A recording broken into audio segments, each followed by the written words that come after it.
1900 আমাক লাগিব ডিফুত মনোনয়ন দাখিল কৰিলে কংগ্ৰেছ প্ৰাৰ্থী জয়ৰাম ইংলেঙে সাৰথি হ'ল স্বয়ং APCCৰ সভাপতি ভূপেন বৰা বুধবাৰে মনোনয়ন দাখিলৰ পূৰ্বে জয়ৰাম ইংলেঙক লগত লৈ ডিফুত জনসভা ভূপেন বৰাৰ কংগ্ৰেছ প্ৰাৰ্থীগৰাকীক যোদ্ধা আখ্যাৰে ভূপেন বৰাই ক'লে গোটে গছ কাটি খাস্তান কৰি দিলে শিলৰ কুঁৱাৰী নামত পইচা লুটপাট চলি আছে 1000 বিঘা মাটি এটা পৰিয়ালে দখল কৰিব বিচাৰি আছে এই কথাবিলাকৰ বিৰুদ্ধে প্ৰতিবাদ কৰিবৰ কাৰণে দিল্লীলৈ আমি জয়ৰাম ইংলেঙক পঠাব বিচাৰিছো জয়ৰাম ইংলেং এজন যোদ্ধা ক্ষমতালৈ আহিলে কি কৰিব কংগ্ৰেছে ক'লে APCCৰ সভাপতিগৰাকীয়ে আমি 1200 টকীয়া অৰুণোদয় নহয় আমি প্ৰতি মাহৰ 9 তাৰিখে 9 লক্ষ্মী 2500 টকা আমি আপোনালোকৰ একাউণ্টত ভৰাম এই কথা আমাৰ সিদ্ধান্ত ইলেক্ট্ৰিচিটি বিল বিজেপিৰ দিনত যোৱা 3 বছৰ 7 বাৰ ইলেক্ট্ৰিচিটি বিল বাঢ়িছে আমি যেতিয়া ক্ষমতা পাইছো কংগ্ৰেছে আমি 200 ইউনিট বিজুলী বাতি তেলেংগানাত ফ্ৰীকে দিছো কাৰ্বি আংলঙত ফ্ৰীকে দিছো আমি অসমতো আমাৰ অসমৰ সাধাৰণ মানুহক প্ৰত্যেকটো মাহত 200 ইউনিট বিজুলী বাতি আমি ফ্ৰীকে দিম বুলি সিদ্ধান্ত লৈছো আমি অসমতো আহি থকা সময়ত সাধাৰণ মানুহক আমি 500 টকা সিলিন্ডাৰ দিবৰ কাৰণে সংকল্প লৈছো বৰ্তমান প্ৰতিটো পৰিয়ালে সংস্থাপন বিচাৰে বুলি কৈ প্ৰশ্ন ভূপেন বৰাৰ আজি প্ৰত্যেকটো পৰিয়ালে কি বিচাৰিছে সংস্থাপন বিচাৰিছে কাম বিচাৰিছে উপাৰ্জন বিচাৰিছে আৰু মুখ্যমন্ত্ৰীয়ে কি দিব বিচাৰে হিন্দু মুছলমানৰ ভয় খুৱাব বিচাৰে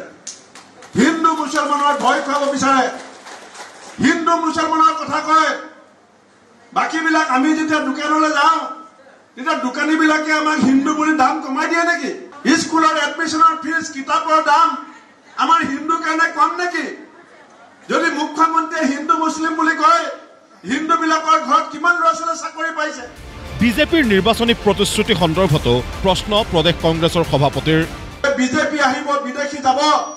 আপোনালোকে জানেনে বিদেশী কেইজন গ'ল যোৱা 10 বছৰ 2 জন গ'ল এই মুখ্যমন্ত্ৰীয়ে কৈছিলে বিয়াত ছোৱালীবিলাকক 1 তোলা সোণ দিব কোনে পলা সোণ হাত দাঙকচোন 1 তোলা সোণ দিম বুলি কৈছিলে নে নাই ইমান মিছা কথা কোৱা মুখ্যমন্ত্ৰী পাহাৰলৈ কেনেকৈ আহিব পাৰে কিয় পাহাৰৰ গাভৰু ছোৱালীয়ে মুখ্যমন্ত্ৰীকে প্ৰশ্ন নুশুধে যে আপুনি যে 1 তোলা সোণ দিম বুলি কৈছিলে সোণৰ তোলাটো ক'ত আছে সাংবাদিকৰ সৈতে হোৱা সাক্ষাৎকাৰত তুলিৰাম ৰংহাঙৰ বাবেই পাৰ্বত্য ভূমিত কংগ্ৰেছে ভেটি হেৰুৱালে বুলিও মন্তব্য কৰিলে ভূপেন বৰাই আজি যিকেইজন মানুহৰ হাতত অট'নমাছ কাউন্সিলৰ শাসন আছে 2খন কাউন্সিলতে